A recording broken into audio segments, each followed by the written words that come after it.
नमस्कार मित्रांनो, तुमचं आपल्या जय मराठी टेक यूट्यूब चॅनलमध्ये मनापासून स्वागत आहे.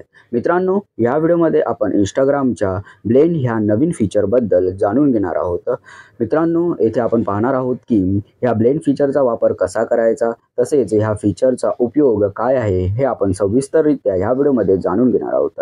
तर मित्रांनो, व्हिडिओ सुरू करण्याआधी माझी तुम्हाला विनंती आहे की तुम्ही आपल्या या यूट्यूब चॅनलला सबस्क्राईब करा. चला तर मग मित्रांनो, आपण ह्या व्हिडिओला सुरुवात करूया. मित्रांनो, आता मी ही सेटिंग तुम्हाला दाखवण्यासाठी माझ्या इंस्टाग्रामच्या ॲप्लिकेशनमध्ये जात आहे. इंस्टाग्रामचं ॲप्लिकेशन ओपन केल्यानंतर मित्रांनो, तुम्हाला उजव्या बाजूला वरती जे तुमच्या मेसेजेसचं चिन्ह आहे त्यावर क्लिक करायचं आहे.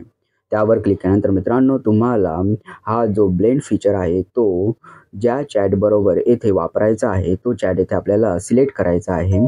मित्रांनो, आता मी येथे माझा एखादा चॅट येथे सिलेक्ट करत आहे. मित्रांनो, तुम्ही इथे पाहू शकता की चॅट सिलेक्ट केल्यानंतर तुम्ही ह्या स्क्रीनवर येऊन पोहोचाल. येथे आल्यानंतर तुम्हाला वरती विविध ऑप्शन्स पाहायला मिळतील. त्यापैकी एक तुम्हाला नवीन ऑप्शन हा पाहायला मिळत आहे. त्यावर तुम्हाला येथे क्लिक करायचं आहे. तो ब्लेंडचा ऑप्शन आहे. मित्रांनो, तुम्ही त्यावर क्लिक केल्यानंतर तुम्ही ह्या स्क्रीनवर येऊन पोहोचाल. येथे तुम्हाला खूप काही लिहिलेलं पाहायला मिळेल. इन्व्हाइट प्रतीक टू ब्लेंड, म्हणजे आपण हा प्रत्येक चॅटला सेपरेटली हा जो ब्लेंड आहे तो इन्व्हाइट करू शकतो. म्हणजे इथे पाहू शकता लिहिलेलं आहे की see each other suggested reels, now reels based on the chat, invitation only. म्हणजे मित्रांनो, ह्याचा अर्थ मी तुम्हाला आता इथे पहिल्यांदा समजावून सांगतो.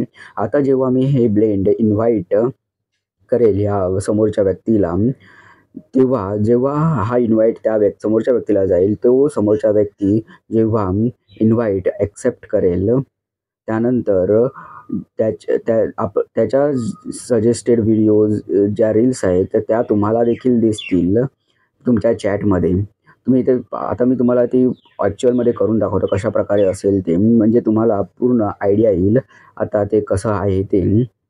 आता मित्रांनो, तुम्ही इथे पाहू शकता की हे सगळं झालेलं आहे. आता मी इथे इन्व्हाइटवर क्लिक करत आहे. इन्व्हाइटवर क्लिक केल्यानंतर मित्रांनो, तुम्ही इथे पाहू शकता की इन्व्हाइट समोरच्या व्यक्तीला येथे गेलेली आहे. गो टू ब्लेंडवर मी आता इथे क्लिक करत आहे. तेव्हा इथे waiting for Prateek to accept असं आलेलं आहे. इन्व्हिटेशन सेंड झालेली आहे. आता समोरच्या व्यक्तीला प्रथम ही जी इन्व्हिटेशन आहे ती ॲक्सेप्ट करावी लागेल.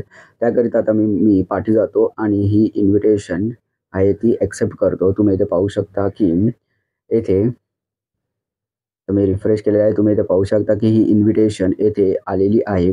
आता गो टू ब्लेंडवर मी क्लिक करतो आणि जॉईन करतो. जॉईन केल्यानंतर मी ह्या ब्लेंडमध्ये सामील होईल. आता ह्याचा अर्थ कसा होईल ते मी तुम्हाला इथे दाखवतो. आता मी पाठी जातो. हे जे पाहू शकता यू जॉईन द ब्लेंड असं आलेलं आहे. मी दोन्ही अकाउंटमधून तुम्हाला दाखवणार आहे. मी आता पाठी गेलो, या अकाउंटवर गेलेलं आहे माझ्या आणि मी पुन्हा त्या चॅटमध्ये गेलेलो आहे. इथे पाहू शकता की तो समोरच्या व्यक्तीने माझी ब्लेंड जी आहे ती ॲक्सेप्ट केलेली आहे. म्हणजे आता मित्रांनो, आम्ही दोघंही ब्लेंडमध्ये आहोत. आता ह्याचा अर्थ असा होईल की जेव्हा मी गो टू ब्लेंडवर क्लिक करेल तेव्हा मित्रांनो आम्ही दोघं पण हे पहा इथे आलेलं आहे की see who each reel is suggested for. Okay, असं आलेलं आहे. म्हणजे message the chat about reels that you find done.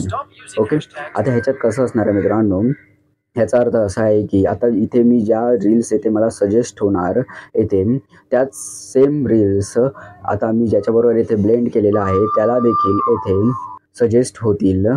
Okay, त्याला देखील येथे सजेस्ट होईल. आता ह्या ज्या रील्स आहेत त्या समोरच्या व्यक्तीला देखील सजेस्ट होणार. म्हणजे तुम्ही जे आहे दोन व्यक्ती, तुम्ही एकच रील आहे ती दोघांनाही दिसणार. सजेस्टेड ज्या रील्स आहेत त्या दोघांनाही येथे समान प्रकारे दिसतील. आता मी पुन्हा पाठी जातो आणि माझ्या त्या चॅटवर जातो. त्या चॅटवर गेल्यानंतर तुम्ही इथे पाहू शकता की इथे मी पुन्हा त्या ह्याच्यावर गेलेलो आहे आणि गो टू ब्लेंडवरती जात आहे. तुम्ही इथे पाहू शकता की येथे ब्लेंड येथे ओपन झाले आणि त्या समोरच्या व्यक्तीला देखील हीच रील दिसलेली, ती येथे मला ह्या व्यक्तीला देखील रील दिसलेली आहे. तुम्ही इथे पाहू शकता की म्हणजे याचा अर्थ असा होतो मित्रांनो की तुम्ही ज्या व्यक्तीबरोबर येथे ब्लेंड कराल त्या व्यक्ती म्हणजे तुमच्या दोघांच्या ज्या प्रोफाईल आहे, तुम्ही आणि ज्या व्यक्तीशी तुम्ही ब्लेंड कराल त्या व्यक्तीला जे सजेस्ट म्हणजे तुम्हाला जे सजेस्टेड व्हिडिओज किंवा रील्स होतात त्या रील्स तुमच्या समोर ज्याच्याशी तुम्ही ब्लेंड कराल त्याला देखील दिसतील। तसेच त्या समोरच्या व्यक्तीच्या सजेशनमध्ये ज्या रील्स येतात त्या रील्स तुम्हाला देखील दिसतील। म्हणजे एक प्रकारे असं आहे की तुमच्या दोघांच्या विचारांची येथे जुळवणूक होण्यासाठी हा एक फीचर येथे आलेला आहे। म्हणजे आपण कसं आहे मित्रांनो की जेव्हा आपण रील्स स्वॅप करतो ते आपल्या आवडीनुसार आपल्याला इंस्टाग्राम रील्स दाखवतो, तसे आता समोरचा व्यक्ती आहे त्याच्या आवडीनुसार त्याला रील्स दाखवतो। म्हणजे ह्या तुमच्या दोघांच्या आवडीच्या रील्स आहेत त्या ह्या ब्लेंड फीचरमुळे येथे एकत्र येतात आणि तुम्हाला दोघांनाही त्या सजेस्ट होतात। आता जो हा ब्लेंड आहे तो तुम्हाला येथे काढून टाकायचा असेल तर तुम्हाला गो टू ब्लेंडवर पुन्हा क्लिक करायचं आहे आणि सेटिंग्समध्ये जायचं आहे। नंतर लीव्ह दिस ब्लेंडवर क्लिक करायचं आहे आणि लीव्ह करायचं आहे। तर हा जो ब्लेंड आहे तो येथून नाहीसा होईल। तुम्ही इथे पाहू शकता की जॉइन ब्लेंड विथ प्रतीक। आता पुन्हा इथे हा अशा प्रकारे येथे तुम्ही इथे पाहू शकता रील्स दाखवत नाही आहेत, म्हणजेच येथे ब्लेंड आहे तो येथे पूर्णपणे बंद झालेला आहे। तर मित्रांनो अशा प्रकारे ह्या व्हिडिओमध्ये आपण इंस्टाग्रामच्या ब्लेंड ह्या नवीन फीचरबद्दल संपूर्णपणे माहिती जाणून घेतलेली आहे। धन्यवाद मित्रांनो, हा व्हिडिओ पाहिल्याबद्दल। या व्हिडिओला लाईक, कमेंट आणि शेअर करा। तसेच आपल्या चॅनलला सबस्क्राईब करून बेलच्या चिन्हावर क्लिक करून ऑलवर क्लिक करा, जेणेकरून तुम्हाला अशाच इन्फॉर्मेटिव्ह व्हिडिओजचे अपडेट्स मिळतील। धन्यवाद।